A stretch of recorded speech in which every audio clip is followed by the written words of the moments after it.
Assalamualaikum warahmatullahi wabarakatuh.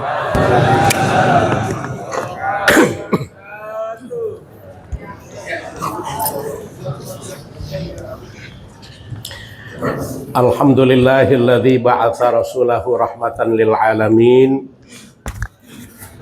wa uswatan lil mu'minin. Salatan wa salaman daimaini mutalazimaini ala ashrafil anbiya'i wal mursalin sayyidina wa habibina wa syafi'ina wa qurrati a'yunina wa maulana Muhammadin wa ala alihi wa ashabihi wa tabi'ina ila yaumiddin, amma ba'du.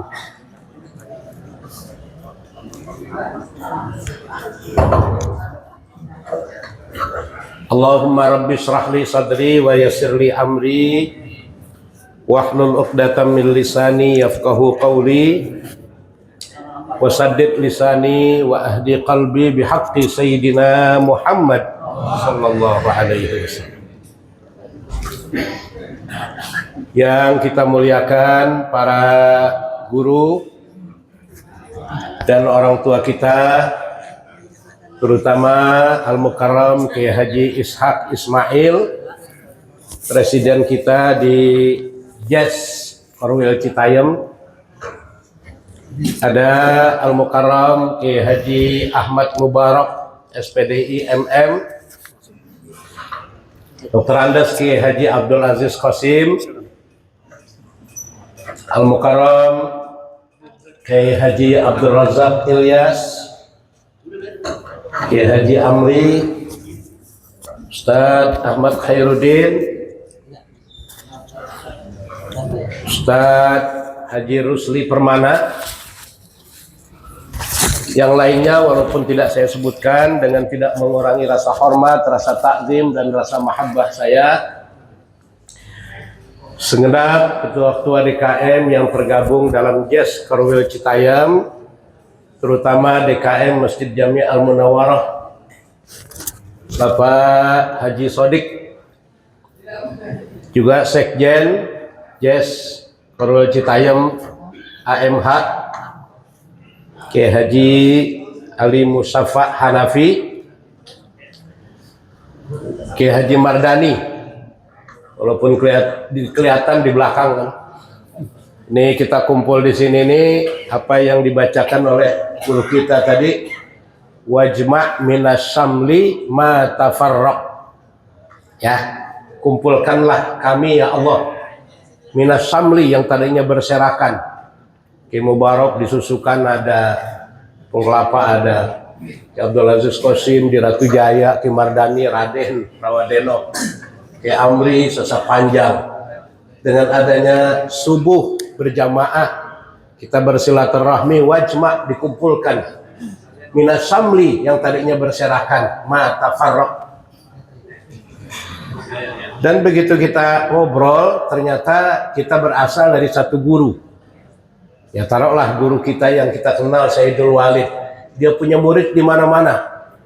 Ada yang punya pesantren, ada yang punya majelis taklim, ada yang memimpin travel segala macam. Pada gilirannya mereka kumpul di waktu yang sama. Ini berkat dari Simtud Dorar yang disusun oleh Habib Ali bin Hasan Al-Idrus Al-Habsi. Ya, Ustaz Ali bengong gitu bilang Al-Idrus Al-Habsi, yaitu beliau katakan wajma' minas samli ma tafarraq. Kumpulkan yang berserakan dari satu cabang. Kalau yang muhibbin, bahasa guru kita Pak Haji Rusli, habibel, nah, pasti kumpul. Yang enggak habibel enggak kumpul. Mari kita lanjutkan kajian pada pagi hari ini.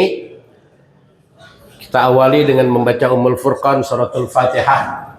Semoga guru-guru kita yang telah meninggal dunia, mereka mendapat rahmat, diluaskan kuburnya, jadikan kuburnya radhah min riyadil jannah. Yang sedang sakit, moga diangkat penyakitnya oleh Allah Subhanahu wa taala. yang kita masih hadir di sini sehat walafiat, panjang umur. Tadi saya lupa sebut Kiai Haji Salikin Ahmad, mohon maaf Kiai. Al-Fatihah biniyatil futuh wal munuh wal rusuh wa taubatil nasuh wa salahil jasadi wal ruh ila hadratin Nabi Muhammadin sallallahu alaihi wasallam, thumma ila azwajihi wa ahli baitihi wa dzurriyyatihi wa ashabihi, thumma ila hadrati jami'il awliya wa syuhada wa salihin wal aimatir rasyidin wal ulama'il amilin minal mufassirin wal muhadditsin wal mustaslihin wal musannifin minal kutubi salafiyah, khususan ila musannifi hadzal kitab Sayyid Umar bin Ahmad Baraja, thumma ila jami'il mujahidina fi sabilillah, thumma ila arwahi abaina wa ummahatina wa ajdadina wa jaddatina wa a'mamina wa ammatina wa ikhwanina wa akhawatina wa akhwalina wa khalatina wa masyayikhina wa liman lahu haqqun alaina wa li jami'i ahlil kubur minal muslimina wal muslimat min masyarikil ardi wa magharibiha syai'un lillahi lana wa lahum. Al-Fatihah. Bismillahirrahmanirrahim. Alhamdulillahi rabbil alamin arrahmanir rahim maliki yaumiddin iyyaka na'budu wa iyyaka nasta'in ihdinas siratal mustaqim siratal ladzina an'amta 'alaihim ghairil maghdubi 'alaihim waladdallin rabbighfir lana wa liwalidayna amin.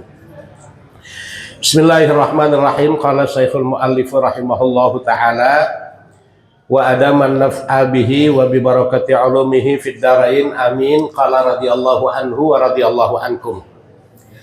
Yajibu 'alal waladi ayatakhallaqa bil akhlaqil hasanati min sigharihi liya'isha mahbuban fi kibarihi yarda anhu rabbuhu wa yuhibbuhu ahluhu wa jami'un nas.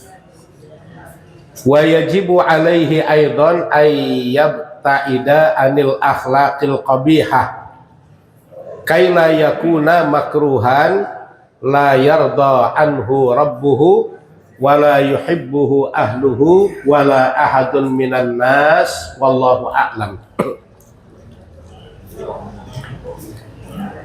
Sudah kita jelaskan bagian pertama bahwa wajib hukumnya bagi orang tua menanamkan akhlakul karimah, akhlak yang baik. Di sini disebutkan dengan akhlakul hasanah, karakter. Apa bahasa kita itu tuh lebih luas akhlak daripada budi pekerti, daripada karakter, karena ini merupakan pondasi. Ya, Nabi kita Shallallahu Alaihi Wasallam sendiri diutus ke dunia ini, innama bu'istu liutammima makarimal akhlak. Aku diutus oleh Allah, kata Rasul, ke dunia ini hanya untuk menyempurnakan nilai-nilai akhlak. Nah, kita orang tua wajib menanamkan kepada anak-anak kita akhlakul hasanah min sigharihi, sejak kecilnya. Untuk apa? Nah, ini liya'isha mahbuban fi kibarihi, agar ketika anak itu tumbuh besar dewasa mahbuban, dicintai, disukai, orang senang dengan tutur katanya, dengan sikapnya, dengan perbuatannya. Kalau dari kecil dibiasakan bicara baik, insya Allah bicaranya tertata baik. Kalau dari kecil diperdengarkan kalimat-kalimat yang nggak baik, apalagi kadang-kadang kita dengar anak-anak kita sekarang bahasanya, masya Allah, ngeri kita dengerin. Dari kecil kewajiban kita tuh, ya, di rumah tangga dulu sebelum di lingkungan kan, terutama ibu. Al-ummu madrasatul ula, ibu adalah pendidik yang pertama dan utama. Jadi kalau istri kita biasa ngais anak kita dengan lantunan sholawat, dengan kalimat-kalimat thayyibah, insya Allah tertanam dalam diri anak. Nanti anak itu biasa mengucapkan dengan kalimat-kalimat yang baik. Tapi kalau istri kita ngais anak kesel dikit, kebun binatang keluar, nah, ini nanti anak terbiasa. Yang biasa didengar dari kecil ini nih, dikit-dikit kebun binatang, dikit-dikit setan lu. Ini dari kecil. agar nanti tumbuh menjadi dewasa, dia menjadi orang yang dicintai, yang disukai. Bukan cuma disukai oleh makhluk, yarda anhu rabbuhu, Allah ridho kepadanya atas ucapannya. Wa yuhibbuhu ahluhu, keluarganya juga senang. Wa jami'un nas, dan segenap orang-orang di sekelilingnya. Jadi anak itu kan kalau kita lihat dalam Al-Quran ada 4 macam. Ini kita orang tua punya anak, ya. Al-Quran mengatakan pertama, anak itu ada kalanya innama amwalukum wa auladukum fitnah. Sesungguhnya hartamu dan anak-anakmu bisa jadi merupakan fitnah, ujian dalam kehidupan. Kita rajin sholat, rajin ibadah, kesana kemari silaturahmi. Lagi tidur tengah malam, HP bunyi. Waalaikum, dengan Bapak Fulan. Iya, saya sendiri. Maaf Pak, kami dari Polsek melaporkan anak Bapak di sini tertangkap karena narkoba. Nah, itu kan fitnah, ujian itu. Masya Allah. Kan nggak sedikit, ya. Yang bapaknya baik, orang tuanya baik, bagus, anaknya nggak baik. Yang kedua, kata Al-Quran, anak itu ada kalanya dia merupakan zinatul hayatid dunya. Cuman perhiasan aja, orang tuanya kaya, apa aja ada. Tiap tahun ganti mobil baru. Ini anak kerjaannya mamerin kekayaan orang tua, petatang, peteteng. Bukan punya dia. Ini nanti orang tuanya meninggal, dia habis-habisan udah. Ya, banyak kejadiannya begitu. Dulu di Jakarta tanya Ki Abdul Aziz, orang kaya, orang hebat, begitu ketemu di sini, sekarang tinggalnya di daerah Ciblangsa, Kecamatan Cisusah. Karena waktu dia muda, orang tuanya kaya, kerjaannya zinatul hayatid dunia, cuman apa, petatang petenteng aja, memamerkan kekayaan orang tuanya. Yang ketiga, kata Al-Quran, anak itu ada kalanya menjadi aduan, musuh bagi kita. Nah, anak kita nih sekarang nih, ya, pada ngelawan sama orang tua takut sama anak. Masya Allah, kalau nggak dari kecil kita tanamkan karakter yang baik, ya anak sama orang tua jangan bikin takut, tapi bikin dia segan. Kalau takut, ada orang tuanya aja dia kelihatan kalem. Di belakang orang tua,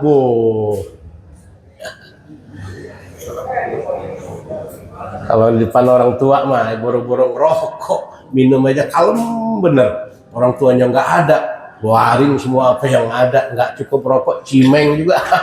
Nah, ini nih, yang begini nih, aduan lakum. Dari kecil kita marahin, kita omelin, nggak ngelawan.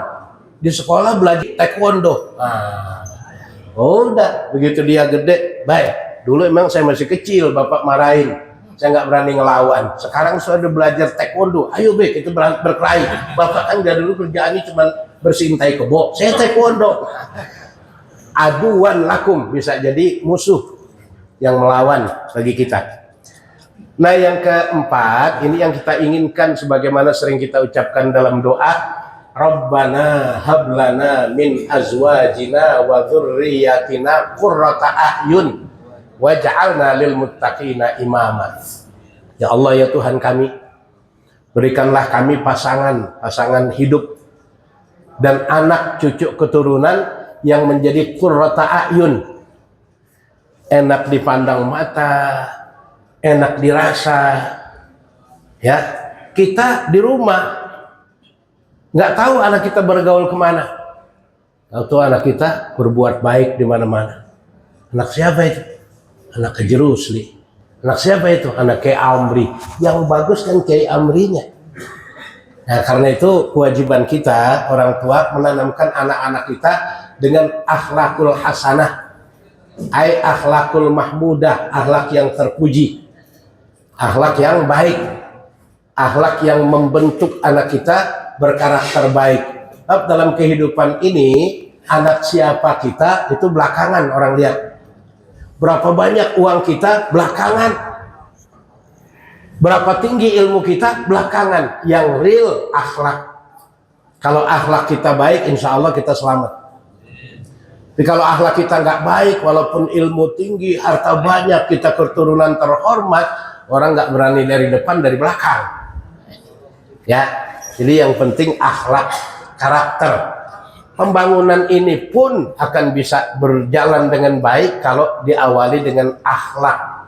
Wa innamal umamul akhlaqu ma baqiyat wa in humu zahabat akhlaquhum zahabu.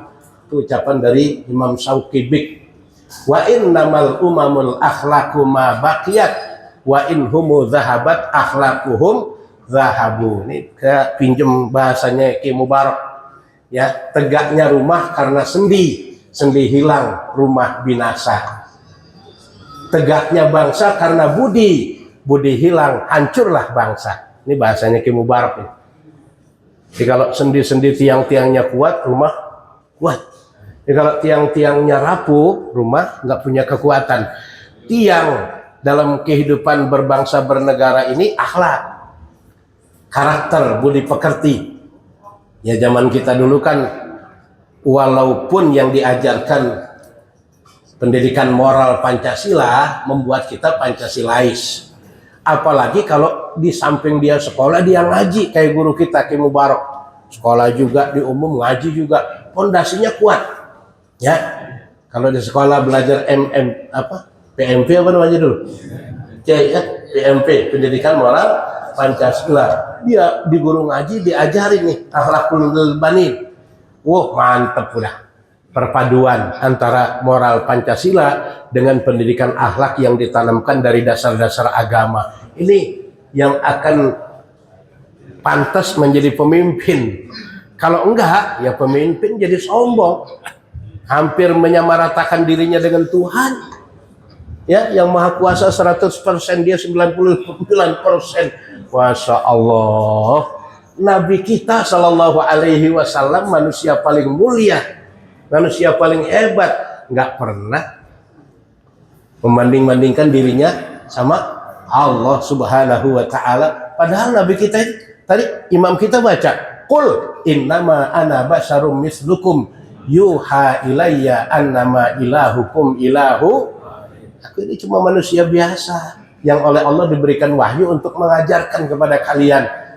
Lewat wahyu yang diajarkan tauhid ketuhanan. Kalau ketuhanannya sudah mantap, insya Allah nggak sombong orang.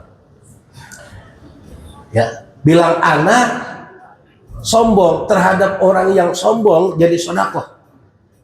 At-takabburu lil mutakabbiri sedekah. Ada orang sombong banget ini, kita hadapin dengan kesombongan. Boleh. Ya, Nabi kita pernah bilang, Ana sayyidu waladi Adam la fakhor. Saya ini kalau mau tahu itu pemimpin seluruh keturunan anak Adam. Bahkan Nabi Adam sendiri pimpinannya saya, kata Nabi. Adam wa madunahu tahta liwa'i yaumal qiyamah. Nabi Adam dan ke bawah, Nabi Adam, Nabi Nuh, Nabi Idris, terus sampai Nabi Isa, semua nanti akan bernaung di bawah liwa'i, benderaku pada hari kiamat. Ya, kita juga insya Allah bernaung di sana. Karena bulan Ramadan kita sering baca doa, ya, tahta liwa'il hamdi. Kita dikumpulkan ma'alladzina an'amta alaihim minan nabiyyin wasiddiqin wasyuhada wassolihin wa hasuna ulaika rafiqa. Dzalikal fadlu minallahi wa kafa billahi. Kan sering kita baca itu. Jadi Nabi Muhammad doang yang benderanya berkibar, yang lain nggak punya bendera. Dengan hadis yang cukup panjang beliau mengatakan, ana awalun nasi khurujan idza bu'itsu. Aku adalah manusia pertama yang dibangkitkan di hari kebangkitan. Yang lain mesti pada di kuburan, Nabi bangkit duluan sendirian. Wa ana khatibuhum idza wafadu. Yang lain berlaku sebagai tamu, gak berani komentar apa-apa. Bangkit dari kubur, Nabi Adam bengong, Nabi Nuh bengong. Gimana kita nih? Luas bener. Wafadu. Ana khatibuhum, kata Nabi, aku orang yang pertama berani angkat bicara. Pidato Nabi kita Shallallahu Alaihi Wasallam. Dan yang hebat lagi, wa ana syafi'uhum idza ayyisu. Aku adalah orang yang berani memberikan pertolongan syafaat di ketika yang lain seperti orang putus asa. Ya kan diceritakan dalam berbagai kitab, ketika bangkit dari kubur orang nyari pertolongan. Pertama datang kepada Nabi Adam, ya Adam, anta abal basar, wahai Adam, engkau adalah bapak moyangnya manusia. Kami semua anak cucumu, wahai Adam. Kami minta pertolongan untuk bisa dibimbing masuk ke dalam surga. Nabi Adam angkat tangan, geleng kepala. Jangan minta tolong sama saya. Saya belum tahu bakal masuk surga lagi apa kagak. Emang kenapa wahai Adam? Waktu tinggal di surga dilarang makan buah khuldi, saya makan juga. Makanya saya bingung nih bakal balik lagi apa kagak. Ya, Nuh, Nabi Nuh, ya kata Nabi Adam, datang kepada Nabi Nuh, Nuh tolong kami. Nabi Nuh bilang, saya juga sama dengan Nabi Adam, gak bisa nolong. Jangankan kalian yang banyak, anak saya kan satu nggak bisa saya tolongin. Mungkin Nabi Ibrahim Nuh datang kepada Nabi Ibrahim, wahai Nabi Allah Ibrahim, anta abal anbiya. Nabi Ibrahim, kau adalah bapak moyangnya para nabi. Tolong kami wahai Ibrahim, berikan kami syafaat. Nabi Ibrahim geleng-geleng kepala, angkat tangan. Jangan minta tolong sama saya dah, saya lagi bingung ini masuk surga apa kagak. Bingung kenapa wahai Nabi Allah Ibrahim? Dulu waktu di dunia seumur hidup pernah 3 kali bohong, makanya saya bingung masuk surga apa kagak. Ini Nabi Ibrahim seumur hidup 3 kali bohong, bingung masuk surga apa kagak. Kita sehari 17 kali bohong, kagak ada bingung-bingung. Nah di kala itu Nabi kita tampil naik ke tempat yang tinggi. Dia panggil ummati, ummati, ana laha, umatku, umatku, sini, aku baginya, aku untuknya. Wa ana syafi'uhum idza ayyisu. Kok enggak datang MC?